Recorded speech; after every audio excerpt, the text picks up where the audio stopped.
Hi friends, happily welcomes to Amma's food courts. நாம் இன்றைக்கி நம்மளோட அம்மாஸ் ஃபுட் கோர்ட்ஸில் ஒரு டெலிஷியஸான டிஃபன் ரெசிபி எப்படி செய்கிறதுன்னு பார்க்கலாம். அதாவது நம்ம இன்றைக்கி வெண்பொங்கல் எப்படி செய்கிறதுன்னு பார்க்க போகிறோம்.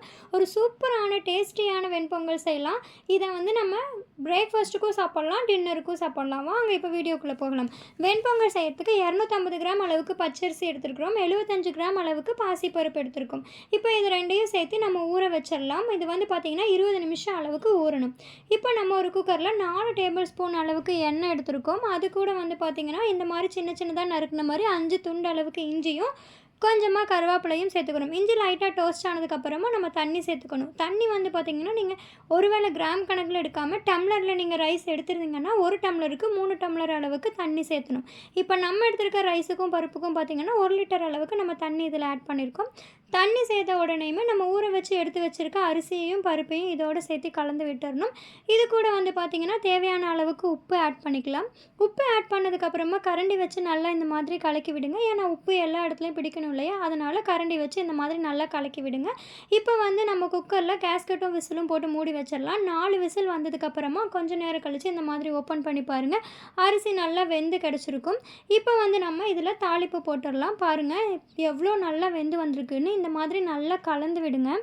பாருங்கள் நம்மளுக்கு சூப்பரான பொங்கல் மேக்ஸிமம் ரெடி ஆகிடுச்சு. இதுக்கப்புறம் பார்த்திங்கன்னா முந்திரியெல்லாம் தாளித்து கொட்டினா போதும். இப்போ நம்ம ஒரு கடாயில் கொஞ்சமாக எண்ணெய் ஊற்றிக்கலாம். அது கூட பார்த்திங்கன்னா ஆயில் ஆட் பண்ணதுக்கப்புறமா நெய் ஆட் பண்ணுறோம். ஆயில் 6 டேபிள் ஸ்பூன் ஆட் பண்ணியிருக்கோம், நெய் 4 டேபிள் ஸ்பூன் ஆட் பண்ணியிருக்கோம். இந்த மாதிரி எண்ணெயும் நெய்யும் கலந்து இந்த மாதிரி வந்ததுக்கப்புறமா நம்ம அது கூட சீரகம் ஆட் பண்ணிக்கலாம். சீரகம் 2 டேபிள் ஸ்பூன் அளவுக்கு எடுத்துருக்கோம். மிளகு 3/4 டேபிள் ஸ்பூன் அளவுக்கு எடுத்துருக்கோம். இந்த மாதிரி சீரகமும் குறுமிளகும் அதில் போட்டதுக்கப்புறமா நம்ம எடுத்து வச்சுருக்க முந்திரி ஆட் பண்ணிக்கலாம். முந்திரி நிறைய சாப்பிடுவீங்கன்னா நிறைய முந்திரி ஆட் பண்ணிக்கோங்க, இல்லைனா கம்மியாக ஆட் பண்ணிக்கோங்க, அது உங்களோட விஷ். இப்போ இதில் கொஞ்சமாக கருவேப்பிலை சேர்த்து இந்த மாதிரி கலந்து விடுங்க. கொஞ்சமாக முந்திரி வெந்ததுக்கப்புறமா, ரொம்ப கருகிடக்கூடாது, முந்திரி லைட்டாக டோஸ்ட் ஆனதுக்கப்புறமா நம்ம எடுத்து வச்சுருக்க தாளிப்பை எடுத்து நம்மளோட பொங்கல் அந்த மாதிரி கொட்டிடணும். கொட்டிட்டு நல்லா இந்த மாதிரி கலந்து விடுங்க. நம்மளுக்கு அவ்வளோதான், சூப்பரான டேஸ்டியான வெண்பொங்கல் ரெடி ஆகிடுச்சு. நீங்கள் நெய் இன்னும் நிறைய சாப்பிடுவீங்கன்னா இன்னும் அதிகமாக சேர்த்திக்கலாம். இல்லை நெய் பிடிக்கலை அப்படின்னா கொஞ்சமாக 1 ஸ்பூன் அளவுக்கு மட்டும் நீங்கள் நெய் சேர்த்துக்கோங்க. பாருங்கள் நல்லா இந்த மாதிரி முந்திரி சீரகம் எல்லாமே பொங்கலோட எல்லா இடத்துலையும் பிடிக்கிற மாதிரி கலந்து விட்டுட்டு மறுபடியும் விசில் இல்லாமல் ஒரு 3 மினிட்ஸ் அளவுக்கு இந்த மாதிரி அடுப்பில் வச்சுருங்க.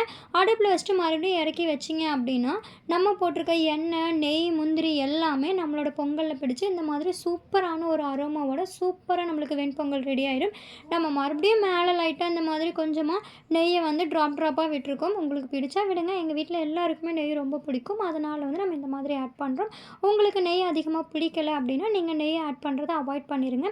பாருங்கள் அவ்வளோ சூப்பராக டேஸ்டியான வெண்பொங்கல் ரெடி ஆகிடுச்சு. நீங்களும் வீட்டில் செஞ்சு பாருங்கள். ரொம்ப ரொம்ப ஈஸியான மெத்தடில் ஈஸியாக குக் பண்ணிடலாம். நீங்கள் மார்னிங் எப்போயுமே இட்லி தோசை சாப்பிடாமல் டிஃப்ரெண்ட்டாக சாப்பிட்ணுன்னு தோணுச்சுன்னா டக்குன்னு ரெடி பண்ணிடலாம் வெண்பொங்கல். அதே மாதிரி நீங்கள் டின்னருக்கும் ட்ரை பண்ணி பாருங்கள். இது கூட நீங்கள் சாம்பாரோ இல்லை தேங்காய் சட்னியோ வச்சு சாப்பிட்டிங்கன்னா ரொம்ப சூப்பராக இருக்கும். சாம்பார் ரெசிபியும் நம்மளோட வீடியோஸில் அப்லோட் பண்ணியிருக்கோம், அதையும் போய் பாருங்கள். இதே மாதிரி நிறைய வீடியோஸ் அப்லோட் பண்ணுறோம். நீங்களும் மிஸ் பண்ணாமல் பார்க்கணுன்னா நம்ம சேனலை சப்ஸ்கிரைப் பண்ணிக்கோங்க. இப்போ தான் குக்கிங் பழகிற பிகினர்ஸ்க்கு இந்த வீடியோ ரொம்ப ரொம்ப யூஸ்ஃபுல்லாக இருக்கும்னு நினைக்கிறேன். தேங்க்ஸ் டு வாட்சிங். Keep support to Amma's food courts. எல்லா வீடியோவும் மிஸ் பண்ணாமல் பாருங்கள். தேங்க்யூ.